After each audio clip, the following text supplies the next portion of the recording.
Con la ayuda de Dios quiero hablarles en esta noche acerca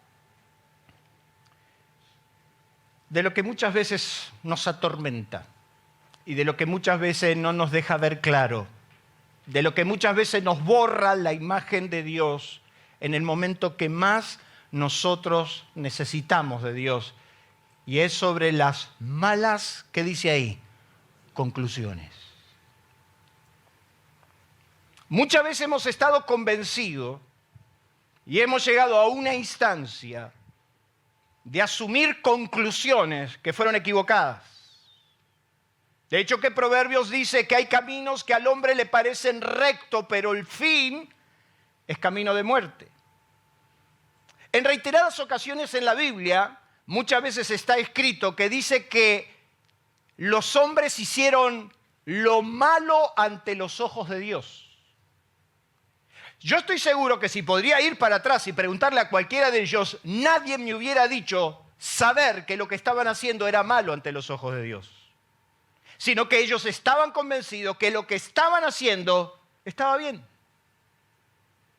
Nadie muchas veces, a ciencia cierta, entiende lo equivocado que se puede estar.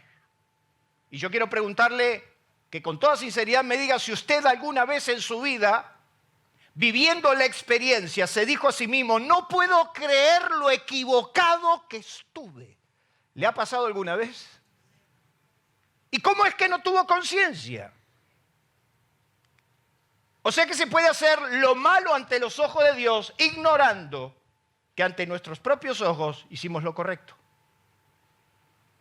Lo peor que nos puede pasar en la vida es cuando llegamos a malas conclusiones, porque en función a eso tomamos decisiones. Y en un momento de la historia de Israel, un capítulo en la Biblia que todos hemos leído, que todos hemos llorado. Yo tengo Biblias marcadas en este capítulo, que es el famoso capítulo 49 de Isaías. Pero quiero extraer en el versículo 14, cuando Israel como nación llegó a una conclusión, equivocada por cierto, pero que hizo que su manera de actuar, su manera de decidir sea en función a esa conclusión. ¿Me está entendiendo o arranco de nuevo? Isaías capítulo 49, verso 14 dice, pero Sión dijo, llegó a una conclusión y asumió un estado.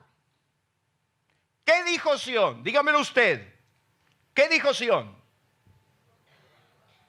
Me dejó Jehová, el Señor se olvidó de mí.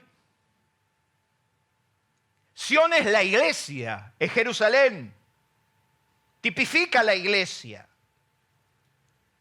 Cuando usted mira ese versículo en el capítulo 49, parece un versículo totalmente abstraído de la realidad del contexto. Porque en el capítulo 49 Dios le viene tirando con lo mejor a su pueblo. Estamos en los días de Isaías. Isaías estaba logrando con éxito que Israel no fuera cautiva por los ausirios. Isaías era de sangre real, primo del rey. Isaías estaba en la corte del rey. Por si usted no lo sabe, en su Biblia está que Isaías tenía frecuencia con los mandatarios porque era de linaje real. No era cualquier hombre, no era un profeta que venía del fondo del ganado como Amós, contemporáneo, por cierto, de él. Amós, Dios lo levantó de detrás del ganado, pero a Isaías, de linaje real, de sangre real, Dios lo puso junto a los reyes de Judá. Isaías hablaba con Ezequías, lo aconsejaba, lo asesoraba, le daba palabra. Cuando Ezequías estaba en problemas, lo mandaba a buscar. O sea que cuando usted ve el capítulo 49, ese versículo parecía muy contradictorio. Porque Dios le estaba tirando con lo mejor. Dios le estaba hablando palabra de bendición. Dios le estaba diciendo para qué lo llamó. Dios le estaba diciendo que lo iba a poner sobre reinos, sobre naciones, que le iba a dar reyes, reinas. No se puede entender la conclusión de Sión siendo que estaban por ser librados de lo peor y de lo más temido, no se puede entender que Sión haya llegado a la conclusión de que definitivamente, absolutamente, Dios me abandonó. Dígame la verdad, yo no lo estoy mirando. ¿Cuántas veces usted dijo lo mismo? Dígame la verdad, levante la mano. Todos los que alguna vez dijeron, el Señor se olvidó. Y encima estás orando, le estás pidiendo a Dios algo y de repente viene ese hermanito que la semana pasada vino por primera vez a la iglesia y dice, pastor, tengo un testimonio. Se levanta y dice, yo acá vine sin trabajo, arruinado, toda una ruina, no tenía para comer y en una semana Dios me abrió los cielos. Y me voy a decir, pero ¿dónde estoy yo? Pareciera que todas las cosas buenas le pasa a todo a tu alrededor y a vos no te llega una. ¿Cómo es que Sión llegó a esa conclusión? Me dijo el Señor me dejó, el Señor se olvidó. Existen evidencias incuestionables que nos dejan un pensamiento absoluto, llevándonos a la conclusión definitiva de que Dios no nos registra, ni sabe quiénes somos y que ignora lo que nos está pasando. ¿Cuántos dicen amén? Yo creo que ni nos registra. Y a mí me gustaba ir a la iglesia y veía a la gente que oraba y la gente del ministerio, los que yo veía ahí arriba, y yo los veía tan eruditos, tan consagrados, tan santulones. En aquel tiempo la santidad se medía por el tamaño de la corbata y veía unas corbatas largas. Y yo decía, ay, qué lindo sería ser como fulano, porque es el cielo, seguro lo tiene asegurado. Y como a mí me habían enseñado que el cielo era difícil, yo solo quería verlos. Y de repente llegaba el pensamiento de que Dios parecería, por hechos incuestionables en nuestra vida, que Dios no nos registra, ni sabe quiénes somos. Si hay algo que a mí me impactó cuando Dios me llamó a los 14 años, que yo escuché la voz audible de Dios, no un sentimiento, sino la voz audible de Dios que me dijo, Ángel. Y yo dije, ¿cómo sabe mi nombre? Yo me di cuenta que a lo largo de toda la historia bíblica, Dios cuando llamó a un hombre, lo llamó por su nombre. Porque nos conoce. Diga conmigo, me conoce.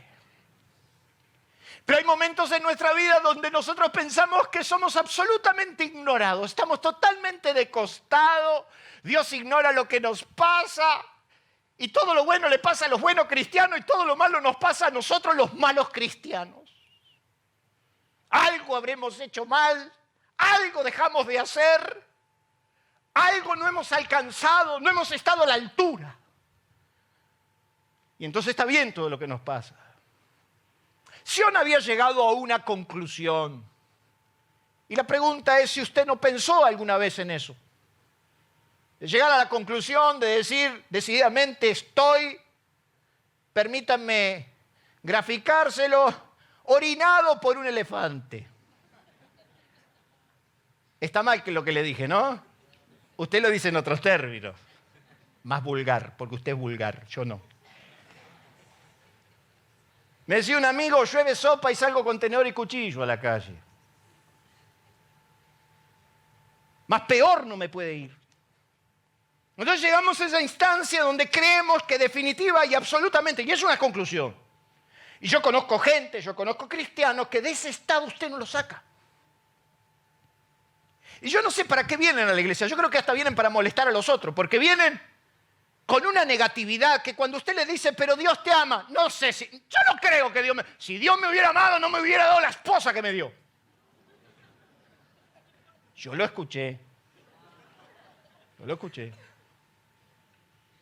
Que Dios me ama, mira los hijos que tengo. Si hasta el pobre Adán, cuando se sintió en problemas, le dijo a Dios, la mujer que me diste. Como que él no tuvo nada que ver. Si la costilla la pusiste vos, dormilón. Pero hay momentos en nuestras vidas, y usted ve un montón de cristianos que usted no los saca de ese estado. Son depresivos espirituales. Por más que usted le recite la Biblia de memoria. Y mire, yo quiero decírselo, porque el que avisa no traiciona. Muchas veces le he dicho a varios líderes de acá, no pierdan más el tiempo. Para que usted vea que no soy un pastor convencional. No pierdan más el tiempo. No te das cuenta que lo único que quiere es llamar la atención y está enroscado en su mundo. Es que Dios no va a cambiar. ¿Qué va a cambiar? Dios no va a... Mire, yo he escuchado cosas que por más que usted le hable, la gente ya asumió una conclusión. Y en ese estado va a estar. En mi época, el pensamiento reinante era que había que buscar la seguridad de la salvación. Y entonces había gente que se cuestionaba y se pensaba a sí mismo que no iba a ser salva. Y entonces nosotros en aquel tiempo abríamos Romanos, Juan 3:16, todos los versículos, que la salvación es por gracia. Yo no creo que sea así. ¿Y cómo lo saca? Sion había llegado a ese estado, a ese pensamiento que no había forma de sacar. Muchas de nuestras actitudes han sido determinantes para cerrar, mire lo que dice ahí, o abrir los cielos sin darnos cuenta que preestablecemos o asumimos lo que va a ocurrir ignorando, ¿qué dice ahí?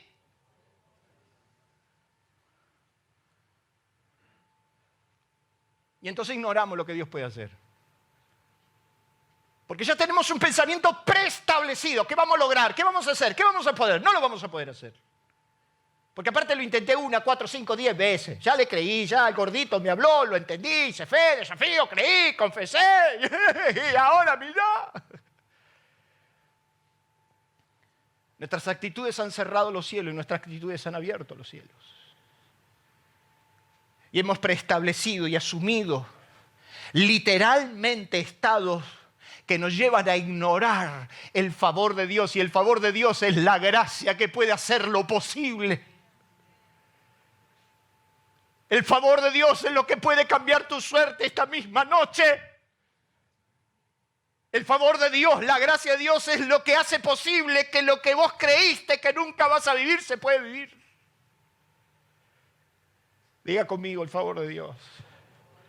Alcanzar el favor de Dios. Pero en nuestras actitudes, en nuestras conclusiones, hemos cerrado los cielos. Y si no, váyale a contar a los vecinos de Nazaret que un día recibieron a Jesús. ¿Qué acontecimiento? Como usted me está mirando muy entretenido, yo quiero que usted vaya y abra su Biblia. Vamos a verlo en Marcos. Hoy vamos a darnos el lujo de verlo. Marcos capítulo 6, porque a veces lo leemos rápido y no le prestamos atención. Marcos capítulo 6, ¿trajo Biblia? Los cristianos traen Biblia. Marcos capítulo 6. ¿Está recibiendo o arranco de nuevo? Mira lo que dice el verso 1. Salió Jesús de allí y vino a su tierra. Es como volver a Casanova. Marconi, Ruta 3. Mi barrio. ¿Tenés algún problema? Porque en mi barrio las cosas las arreglamos así. Volvió a su barrio. Imagínate lo que fue a Jesús volver a su barrio. Atendelo, atendelo. ¿Cree que lo atienda? Dámelo, yo le digo que estás en una reunión. Ah, ok. Dice que Jesús volvió a su tierra, volvió a su barrio. La fama de Jesús ya se había extendido y ya había hecho algunos milagros y se había escuchado por ahí. Entonces en el capítulo 6 dice, salió Jesús de allí, vino a su tierra y le seguían sus discípulos. Llegando el día de reposo comenzó a enseñar en la sinagoga y muchos oyéndolo se admiraban y decían, ¿de dónde tiene estas cosas? Míralo a Dieguito Moyano. ¿De dónde la sacó ese? Le copió medio estudio al pastor. Pero si hay un prensa bueno que tengo, su boda. Vaya al hall de la entrada y pida los estudios del pastor. Vaya al hall de la entrada y pida los estudios del pastor. ¿De dónde tiene estas cosas? Eso fue lo sabio. Lo primero que empezaron a decir, mirá vos, a Jesucito.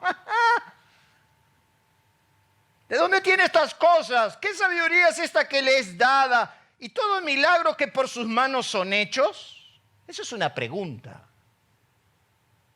No están dando por sentado que los milagros ocurrieron, sino que están preguntando si esos milagros habían ocurrido. Porque la fama vino con ellos. La fama vino con Jesús. Y entonces es una pregunta, ¿dónde son esos milagros? ¿No es este el carpintero? Ya lo empezaron a denostar. Ah, sí, este es un carpintero. Este es el carpintero. A mí me arregló la mesita de luz. ¿No es este el hijo de María, hermano de Jacobo, de José, de Judas y de Simeón? Ya ahí marcó 4 hermanos. Y esto para la religión que dice y habla de la Virgen María eterna. No, no era así. Ya ahí el Evangelio está diciendo que tenía 4 hermanos.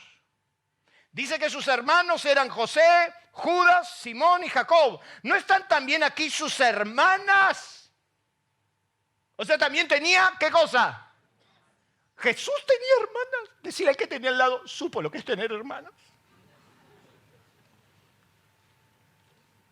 Ana María.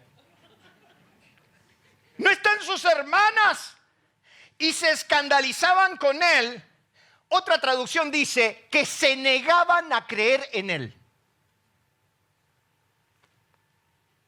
Ahí dices que se escandalizaban, pero la mayoría de los conceptos bíblicos es que viendo su realidad, viviendo su barrio, recordando sus anécdotas, se negaban a creer en él.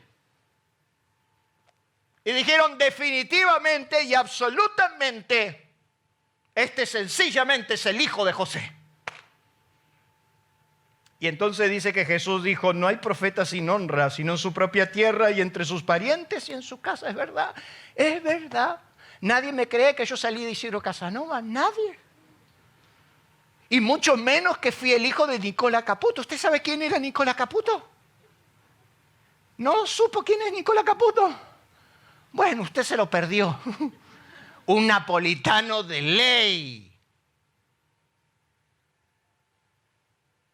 No hay profetas con honra, no hay forma de reconocer. Asumieron un estado y dijeron de ninguna manera, este es el carpintero.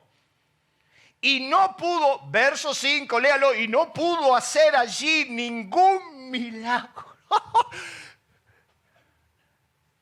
No pudo. Jesús no pudo.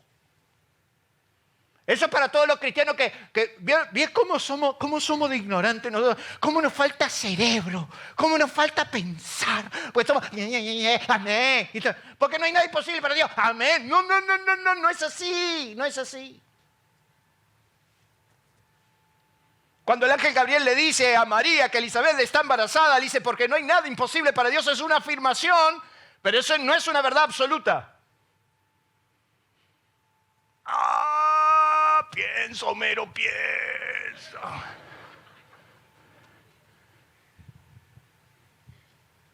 Para Dios hay cosas que son imposibles. Tu corazón, tu voluntad, porque no la puede atropellar. Dios puede hacer todo, pero no bloquear tu corazón. Jesús no pudo hacer milagros en su pueblo y dice que Jesús, el verso siguiente dice que Jesús estaba asombrado de la incredulidad de ellos. Jesús estaba asombrado. ¿Sabe lo que es para un hombre que ponía las manos y levantaba enfermos? Para un hombre que por su palabra sanaba, fue a su pueblo, quiso sanar y no pudo. Porque se negaban a creer en él. Quiere decir que usted asume una posición, asume una conclusión, se pone en ese punto y de ahí no hay quien lo mueva. Y no se engañe, mi hermano. Si usted está esperando que Dios, en esta religión que nos han enseñado, de que Dios te va a dar un bautismo de prosperidad, un bautismo ay, a mi marido un día el Señor lo va a cambiar. Y a mí el Señor, si tu marido no abre su corazón, no hay quien lo cambie. ¿Cuántos dicen? Está muy serio, denme un aplauso, por favor. Gracias.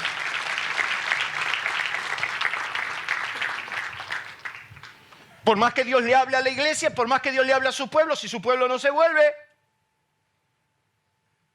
Dios puede despertar en los corazones voluntariosos. O sea que en Nazaret le fue mal. Diga conmigo, en Nazaret le fue mal. Esto como cuando volvíamos con los muchachos de gira y decíamos, madre de Dios, qué iglesia, ¿te acordás? ¿Cómo nos miraban? Íbamos a cantar con los muchachos, íbamos a predicar y habían iglesias que veníamos volando. Y había iglesias que arriba de la casa errante veníamos diciendo, Dios mío, unos cascotes eran estos. ¿Y saben lo que hacían estos? Yo se lo voy a contar, hay parte de nuestra historia que no sabe. ¿Saben lo que hacían estos? Me acuerdo como hoy que fuimos a una iglesia que no nos dieron ni la hora. Y sentaban un hermanito ahí sentado en una silla al lado del púlpito. Y estos fueron y le encajaron el buffer del parlante en el oído. Y entonces el tipo estaba así toda la reunión. El viejo Neftalí. No lo sanamos, pero lo dejamos sordo seguro. Diga conmigo, en Nazaret le fue mal. Pero en Capernaum le fue bien. Y dice que entrando a Capernaum, un centurión romano tuvo una conclusión.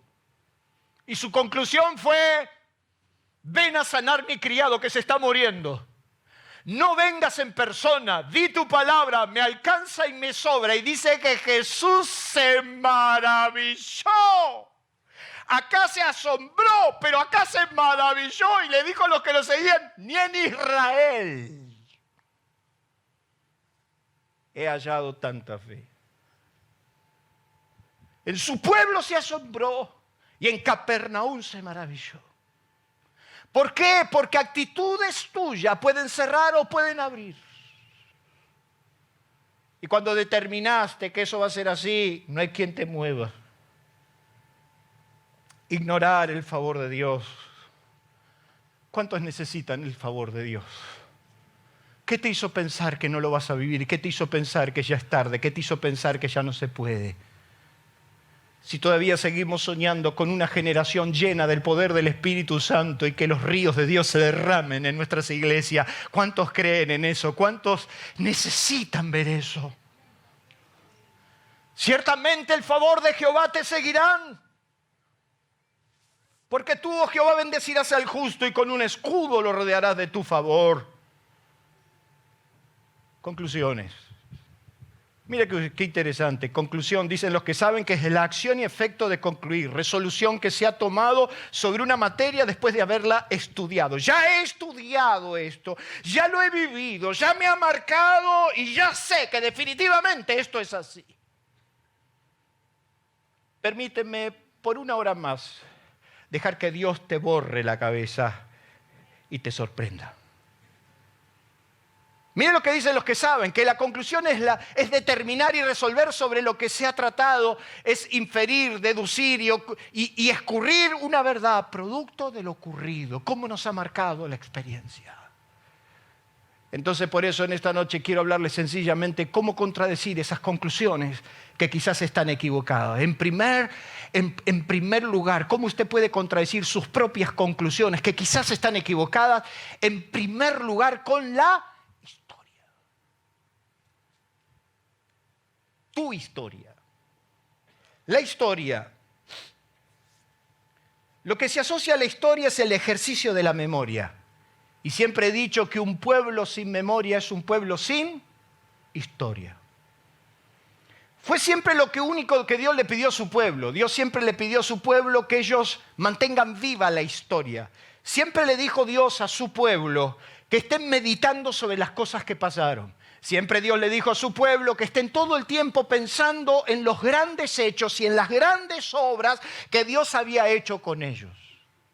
¿Cuál es el fin? ¿Por qué Dios siempre le está hablando de que tengan activa su conciencia? Dios le está diciendo que tengan activa su conciencia y que estén todo el tiempo pensando en aquellas grandes cosas, en aquellos grandes milagros recibidos para encarar el futuro. ¿Eso qué significa? Que cuando yo empiezo a recurrir a la historia y empiezo a ver lo que Dios ha hecho, y si Dios ya lo hizo, empiezo a ejercitar mi fe y decir, pero pará, ya estuvimos acá, Dios en algún momento nos sacó de este lugar, y si Dios nos sacó ayer, ¿por qué no nos sacará hoy? ¿Cuántos dicen amén? Ese ejercicio de la historia, Dios se lo establece a su pueblo, ahí mismo usted lo tiene en Deuteronomio capítulo 6, cuando Dios le dice, cuando entres a la tierra y te sacies, cuando entres a casas que no edificaste, viñas que no plantaste, cuando estés en una tierra buena y ancha, llena de todo bien, lo único que te pido que no te olvides. No te olvides cuando andabas solo en la vida y ahora Dios te ha dado novia. Porque hay algunos que son tan bendecidos que se ponen de novio y se van de la iglesia. Ya casaron y se van. No te olvides de cuando andabas tirado en el camino, cuando yo te saqué de casa de servidumbre. Claro, con el paso de los tiempos empezamos a minimizar las cosas y iba a decir, bueno, Egipto no era tan malo. Si te ponía a pensar bien, ahí nos multiplicamos, ¿eh? Pero Dios le está diciendo otra cosa. Dios le está diciendo, no te olvides que yo te saqué de ese estado. No te olvides que cuando estabas afligido, cuando estabas llorando por todos los rincones, cuando no tenías para comer, clamaste y yo te respondí. Entonces cuando los problemas vuelvan, porque quiero decirle que los problemas vuelven. ¿Cuántos dan testimonio? Y más en la Argentina de hoy. Tu ejercicio de memoria te llevará a pensar, pero esto yo ya lo viví, esto yo ya lo pasé. No te olvides. Y no hay un solo día de nuestra vida que con mi esposa no tenemos un sano ejercicio de recordar de dónde Dios nos sacó. De recordar los tiempos donde no podíamos ni vestirnos. Y hoy cuando vamos al placar que se te cae y podés elegir, decir, ¿te acordás? No te olvides cuando la tristeza te consumía y hoy pudiste alcanzar la felicidad. No te olvides. Pasaron los años. Israel ya se había metido en la tierra, pero se empezó a olvidar. Y empezaron a no recurrir a la historia y empezaron a asumir conclusiones terribles. Y cuando usted va al libro de los Jueces, apenas unos cuantos años después de Josué, dice que se levantó una generación que no conocía, que no había recordado, que no había tenido presente su historia, que se había olvidado de aquellas grandes cosas que Dios había hecho, y entonces adoraron a Baal, se fueron a cualquier lado y Dios los entregó.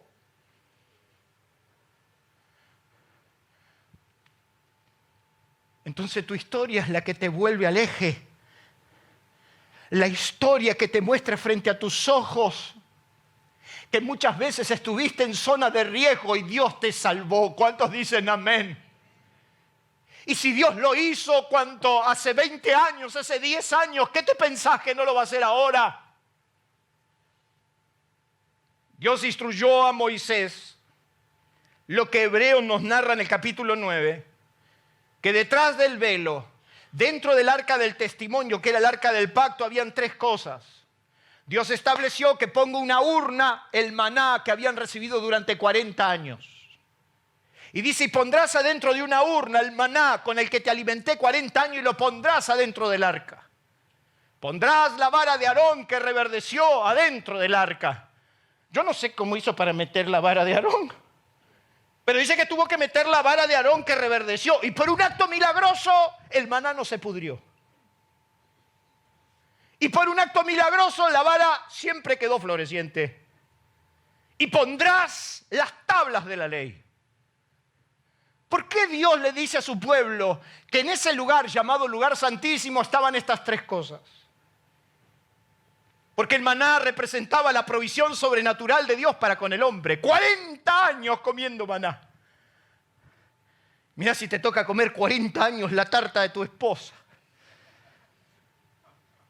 Pero durante 40 años ellos vivieron la gimnasia de buscar todos los días la provisión. Diga conmigo 40 años. 40 años sin trabajar. Y a su nombre, 40 años. Y Dios le dijo, adentro del arca pondrás el maná que representa la provisión sobrenatural, pero pondrás las varas de Aarón, que es el sacerdocio que yo respaldo, la autoridad que avalo. Es la autoridad que necesitas hasta para ser padre. Porque quiero decirle que cuando estos dos se me andan revelando, yo no busco imponerme. Me voy a la presencia de Dios para que Dios diga qué pasa. ¿Cuántos saben que para ser padre se necesita autoridad de Dios? ¿Cuántos saben que para ser esposo se necesita autoridad de Dios? Para ser esposa, más. Las varas de Aarón es el sacerdocio que Dios respalda. Es la autoridad que nadie te puede dar. Es la autoridad que nos impone. Es la autoridad que Dios te da ante los reyes. Es la autoridad que Dios te da en un trabajo. Es el sitio de honor que Dios te pone de honra y que nadie puede entender cómo hiciste para llegar ahí. Es mi socio diciéndome en determinado momento cuando le dije me voy de la empresa, esta vida no la quiero más, me dijo, Ángel, ninguno de nosotros fue tan inteligente para llegar donde llegamos. Si hay una razón por la que llegamos donde llegamos, es la bendición de Dios que está sobre tu vida. Es la autoridad que Dios responde, es la autoridad que Dios te pone. La vara de Aarón y las tablas de la ley, la revelación de Dios, la dirección. ¿Qué quiere decir eso? Que cada vez que vayas a la presencia de Dios habrá provisión sobrenatural. Cada vez que vayas a la presencia de Dios, Dios va a respaldar tu autoridad. Y cada vez que vayas a la presencia de Dios va a haber dirección clara. Entonces lo que te está faltando es comunión.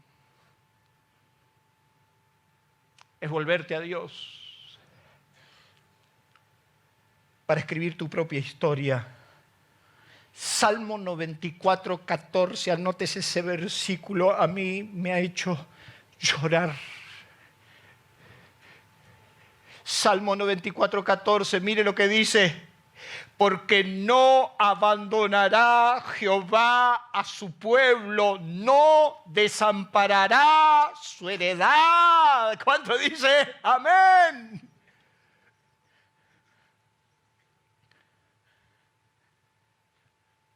La historia de la Biblia avala de que en los momentos más difíciles del hombre Dios lo socorrió. La historia de los grandes hombres de Dios avala de que cuando se encontraron en estrecho Dios siempre los socorrió. La historia del mismo Jesús avala de que cuando Él necesitó el Padre lo socorrió. Mi historia personal avala decir que cada vez que necesité la ayuda de Dios, Dios no llegó tarde. Recurre a tu historia y te vas a dar cuenta que Dios no abandona a sus hijos. ¿Cuántos dicen amén? Lo segundo es lo que hemos determinado como una paternidad responsable. Vaya a Isaías capítulo 49, por favor.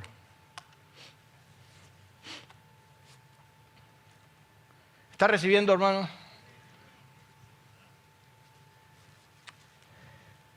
Sin darnos cuenta, asociamos nuestra propia realidad con Dios en medio de una actitud tan irresponsable en estos tiempos, donde la paternidad es tan relativa que pareciera que los hombres y las mujeres han perdido todo afecto natural. Mi papá estaba ya muy grave y antes de morir, Micaela había nacido y yo por lo menos quería una foto de mi papá con Micaela.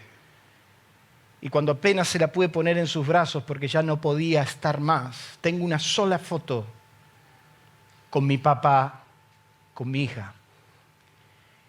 Y le puse a Micaela, que pesaba 2 kilos, en sus brazos. Habíamos estado 40 días en neonatología y yo pensaba que todos los días mi papá se podía morir. Y durante 40 días yo fui a la clínica diciendo que no se muera papá, hasta que Micaela salga. Hasta que logramos que papá vaya a la clínica y no podía salir Micaela porque pesaba 1,8 kg. Pero con 2 kilos nos dieron el alta y lo primero que fue ponérsela en los brazos de papá para que la bendiga. Y le dije, papá, esta es mi hija. Y papá la agarró en los brazos y después de bendecirla me dijo, hijo, quiero decirte una verdad.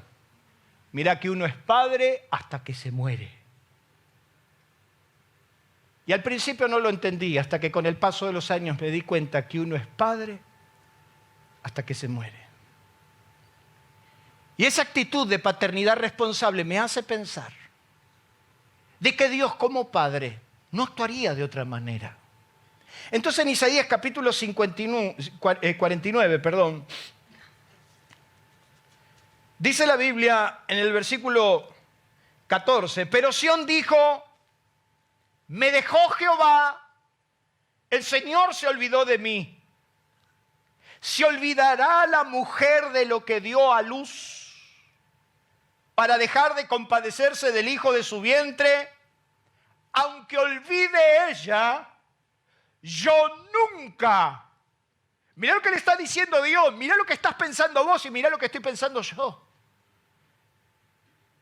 Vos estás diciendo que Dios se olvidó de ti, vos estás diciendo que yo me olvidé, que te saqué de mi radar. Y Dios lo está llevando a un exceso y le dice, ¿se olvidará la que dio a luz del hijo de su vientre? Aunque ella olvide, yo nunca. Mira lo que dice Dios. Diga conmigo nunca. Dígalo más fuerte, nunca. Nunca Dios se olvidará. Y aquí en mis manos te tengo esculpida. Frente a mi rostro están tus muros. Pare, míreme. ¿Qué le está diciendo Dios? Cuando Dios le está diciendo esta palabra, los muros estaban caídos. Los muros estaban en acecho, los muros estaban en peligro. Si había algo que Asiria hacía bien era bloquear una nación. ¿Sabe lo que hacía Asiria como los reinos que vinieron? Sitiaban a la nación y no dejaban que nadie entre ni salga para que se consuman adentro. Los sitios en la antigüedad podían durar meses o años. Porque ¿qué hacía la estrategia de guerra? Los bloqueamos, estos no pueden ir a los campos, no traen alimento. Los bloqueamos, no pueden ir a los ríos, no traen agua. Los dejamos debilitar. Los hacemos enloquecer. Los encerramos como en la pandemia. Hay algunos que de la pandemia salieron medio... ¿O no? Y tenemos un montón de psicólogos diciendo lo que la pandemia nos dejó. Andá a contarle a estos que estuvieron meses, y no tenían televisor, no tenían red, no escuchaban Ángel Caputo todos los domingos.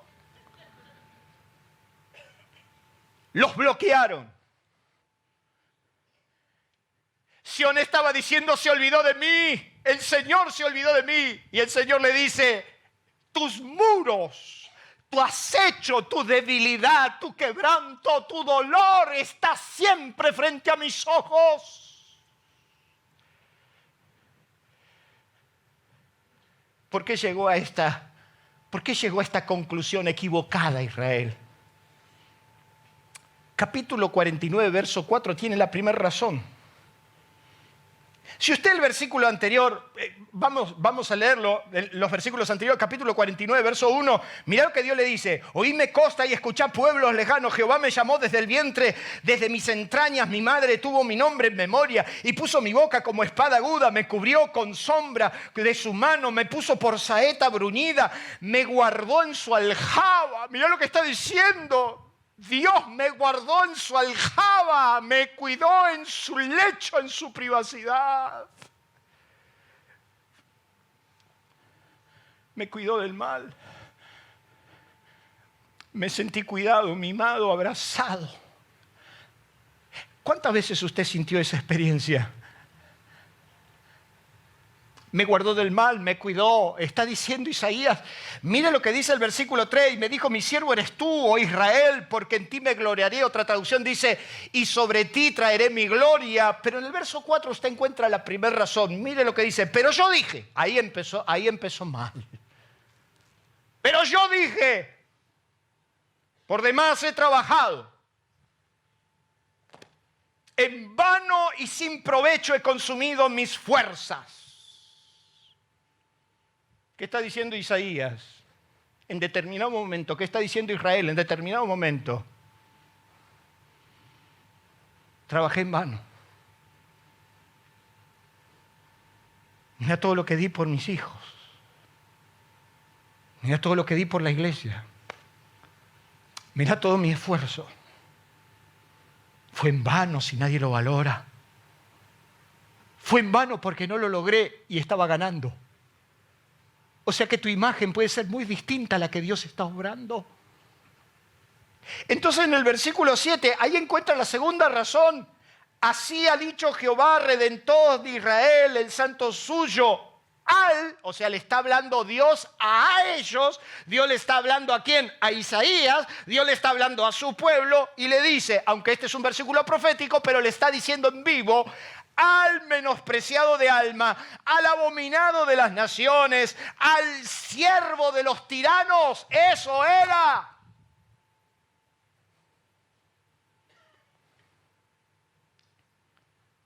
Al abominado por todos, al despreciado por todos,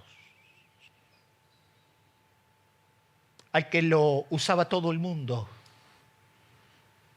Che, Isaías, vení, orá por esto. Che, Isaías, anda para allá. Che, Isaías, vení. Al siervo de los tiranos. ¿Por qué? Porque era de sangre real y le tenía que hacer el cuento a los reyes.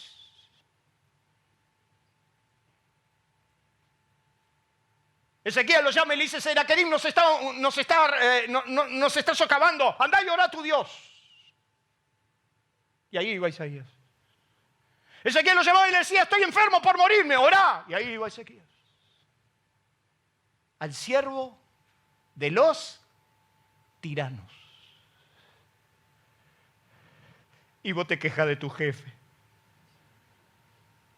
Hello. Y vos te quejas de tus gobernantes. Si el otro día a mí cuando me llamaron de presidencia dije: ahora voy y les pateo la cabeza. Pero no te puse para eso. Ay, cuando las cosas se te ponen mal en tu casa y te transformás en el muchachito de los mandados. Y entonces Isaías dijo, hablando de Isaías, hablando de todo Sión, dijo: definitivamente Dios se olvidó de nosotros.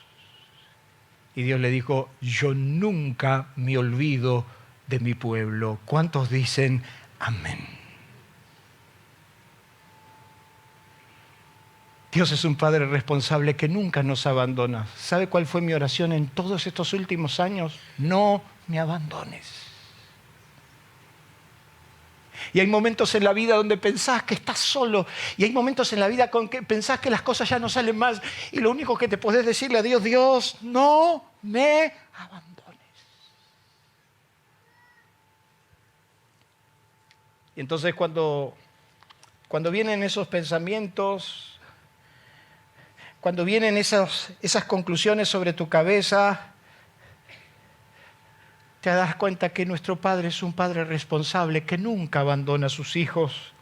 El Salmo 27 dice: aunque mi padre y mi madre me dejaren, con todo Jehová me recogerá. El Salmo 103 dice que como el Padre se compadece de los hijos, se compadece Jehová de los que le temen.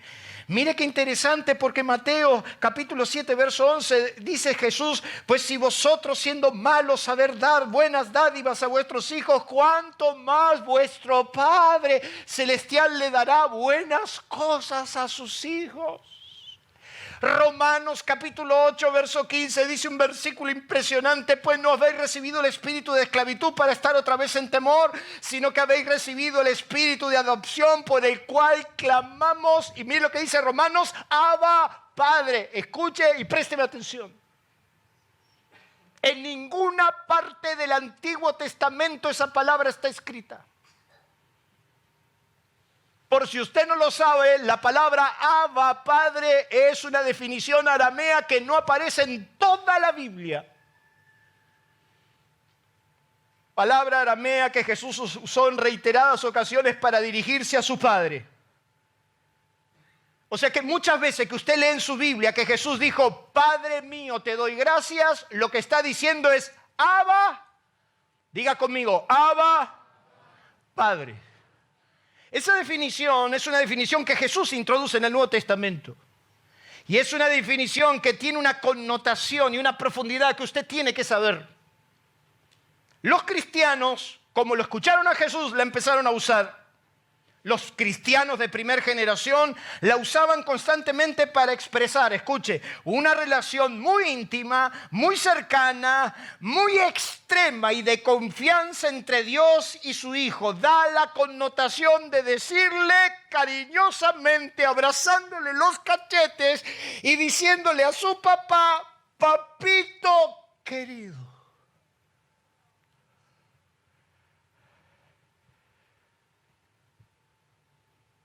A mí mi padre eso no me lo permitió.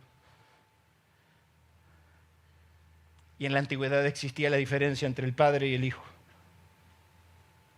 Es más, a nuestros padres, mi generación, todavía lo trataba de usted. Porque yo soy tu padre, te decían. No existía tal cosa. Y de repente los discípulos empezaron a escuchar a Jesús, que Jesús decía, papito querido. La primera vez que yo dije eso detrás de un púlpito, casi me disciplinan y no me dejaban predicar más porque yo dije que a Dios le decía papito. ¿Cómo le vas a decir papito? Y entonces dice que los discípulos escucharon a Jesús, escúcheme bien, de una manera tierna, de una manera compasiva. En el huerto de Getsemaní vinieron a ese lugar y dijo a sus discípulos, siéntense aquí. Y tomó a Pedro, a Jacobo y a Juan y comenzó a entristecerse y angustiarse. Sí, Jesús. Porque Jesús es el campeón, es el...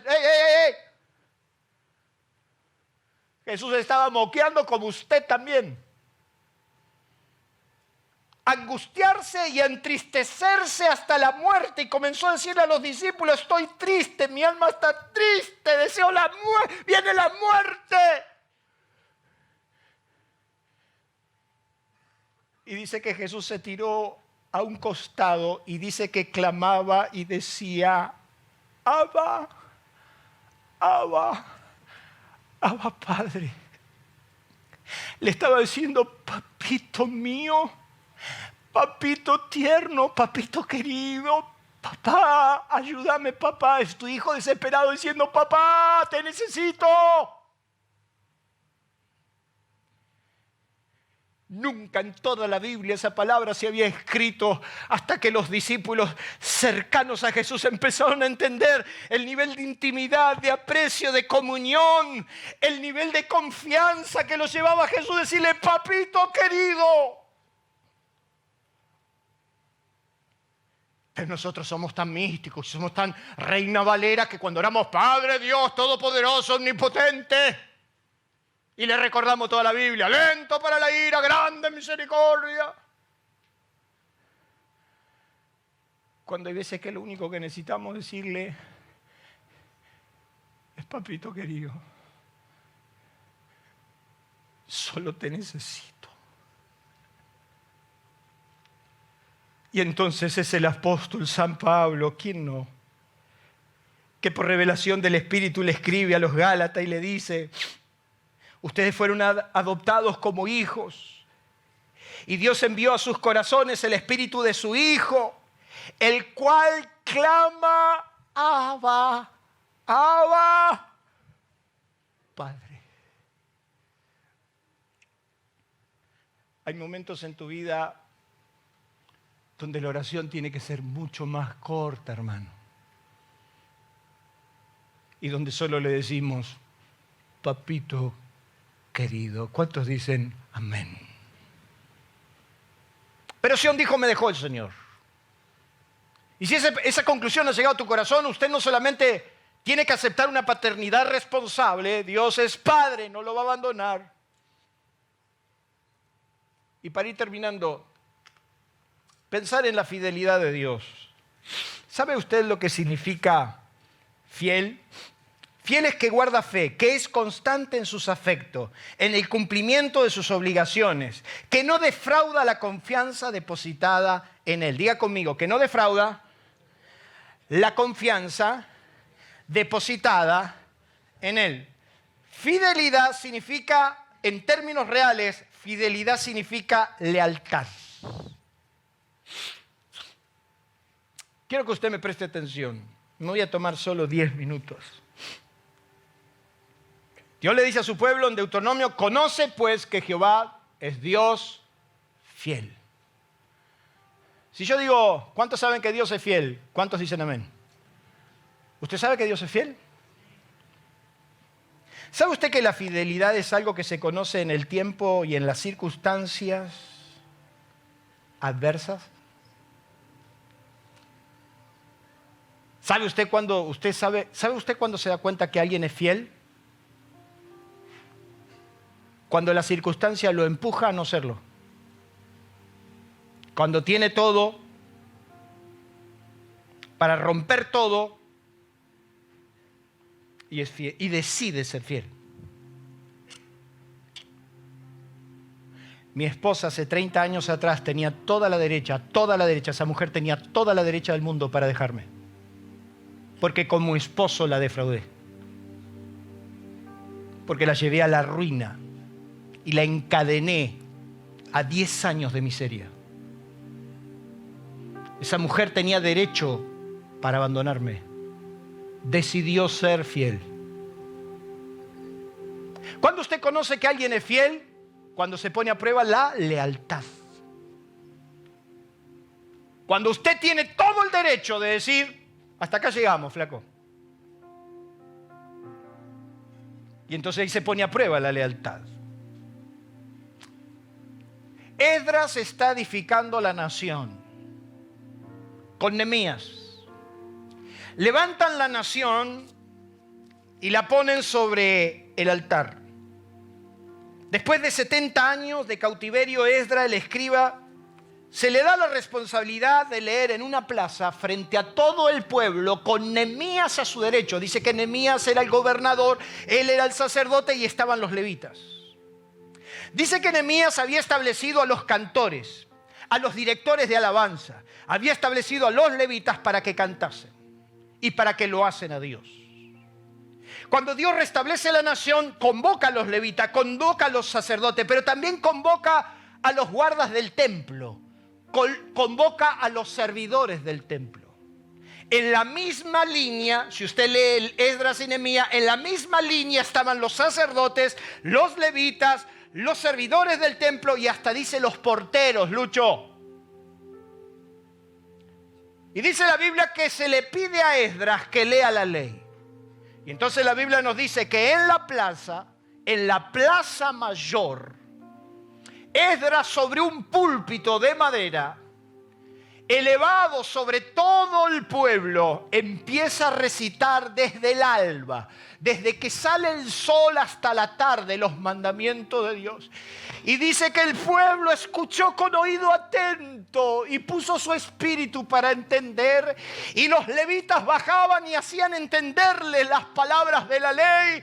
Y dice la Biblia que cuando todo el pueblo escuchó a Esdras y los mandatos de Dios, se humillaron ante Dios.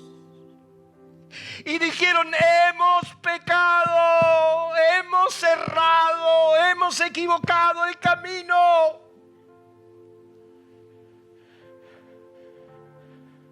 Hemos hecho mal las cosas. Y entonces a medida que Esdras hablaba, todo el pueblo se tiraba sobre sus pies. Y entonces yo quiero que usted abra su Biblia en Nehemías, por favor. Acompáñenme a Nehemías capítulo 9. Me voy a apurar. Nehemías capítulo 9. Nehemías está antes de Salmos, así lo encuentra rápido. Y dice que después que empezaron a recitar todos los mandatos de Dios y donde Dios los había, y empezaron a confesar de que Dios les había abierto el mar, que Dios los había sacado de Egipto, que lo había puesto sobre naciones y sobre reinos, pero que hicieron mal. Y en el capítulo 9, yo quiero que usted vaya conmigo al versículo 16. Dice, mas ellos y nuestros padres fueron soberbios. Está diciendo todo lo que Dios había hecho y dice: mas ellos y nuestros padres fueron soberbios y endurecieron su cerviz y no escucharon sus mandamientos. No quisieron oír ni se acordaron de las maravillas que había hecho con ellos. Antes endurecieron su cerviz y en su rebelión pensaron poner caudillo para volverse a su servidumbre. Pero tú eres Dios que perdonas, clemente y piadoso, lento, tardo para la ira y grande en misericordia, porque no, dígamelo usted, no los abandonaste. Podría haber desterrado, pero Dios decidió ser fiel. Siga leyendo conmigo el verso 18. Además, cuando hicieron para sí becerro de fundición y dijeron: estos son tus dioses que te hicieron subir de Egipto, cometieron grandes abominaciones. Tú, con tu poder, por tus muchas misericordias, no, dígamelo usted, no los abandonaste. En el desierto la columna de nube no se apartó de ellos de día para guardarlos por el camino, ni de noche la columna de fuego para alumbrarlos en el camino por el cual habían de ir. Y enviaste tu buen espíritu para enseñarle y no retiraste tu maná de su... Escúcheme y preste atención. Despreciaron el liderazgo de Dios, pero Dios se mantuvo fiel. Despreciaron a Dios, lo menospreciaron diciendo que un becerro los había sacado de Egipto, pero Dios mantuvo la columna que los guiaba. Deshonraron su poder y su provisión, despreciando el maná, pero Dios no le retiró el maná, porque nunca los abandonó. Y cuando yo escucho a la religión que te dice que Dios te va a castigar, nunca leyeron la palabra. Porque Dios no le retiró el maná por más que ellos vociferaron contra Dios.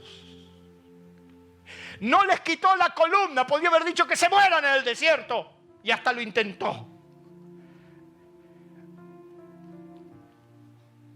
Pero de día tenían la columna de nube y de noche la de fuego.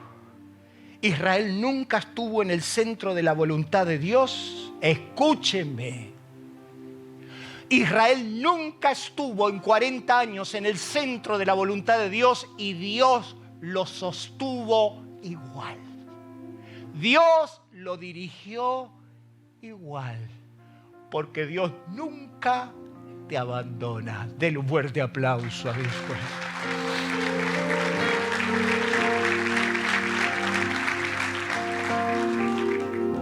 Entonces tienes que entender que la iniciativa correcta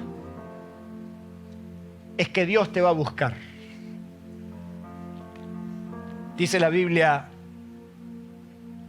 de las 2 tempestades que Jesús participó con sus discípulos, la peor de todas es que la barca ya se estaba por romper y ellos estaban fatigados con gran cansancio, pero a medianoche Jesús fue a ellos andando sobre el mar.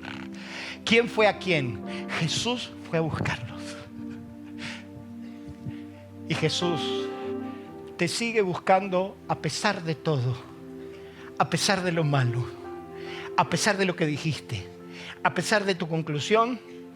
Dios nunca, pero nunca te va a abandonar. Antes de llegar a tu propia conclusión y determinación, por un momento pensá como piensa Dios y deja que Él suba a tu barca. ¿Cuándo se calmó la tempestad? Simplemente escúcheme. Dice la Biblia que Jesús fue andando a ellos sobre el mar. ¿Se acuerdan? Ya lo he predicado muchas veces. Y dice que los discípulos se asustaron y pensaban que era un fantasma. Yo estoy de acuerdo. Si yo estoy arriba de un barco que se me está partiendo y que las olas me lo están rompiendo y que la tempestad me sube y me baja y de repente alguien viene caminando y desde la distancia me dice: ¡yo soy! ¡No teman! ¡Tranquilo, muchachos! Yo me asustaría un poco. Y máxime que si Pedro, el bravucón, le dijo: si eres tú, manda que yo también camine. Le dijo: vení. Hay que bajarse del barco. Y usted ya conoce eso. Pero ¿sabe usted que la tempestad continuó? ¿Sabe usted que la tempestad no paró? Porque dice la Biblia que cuando ellos dos, Jesús y Pedro, subieron al barco, dice que cuando ellos subieron al barco, dice que ellos subieron, entonces se hizo calma. Cuando recién subieron. Quiere decir que si Jesús no sube a tu barca, la tempestad va a continuar. Pero ahí es donde tenés que pensar cómo piensa Dios. Pablo le dice, pero el hombre natural no percibe las cosas que son del Espíritu de Dios. Cuando estás en la carne, lo que decís es, Dios me abandonó. Me cansé de escuchar en mi oficina, pastor, Dios se olvidó de mí. Y a veces me desespera tratar de meterme dentro de su corazón y decirle que no es así.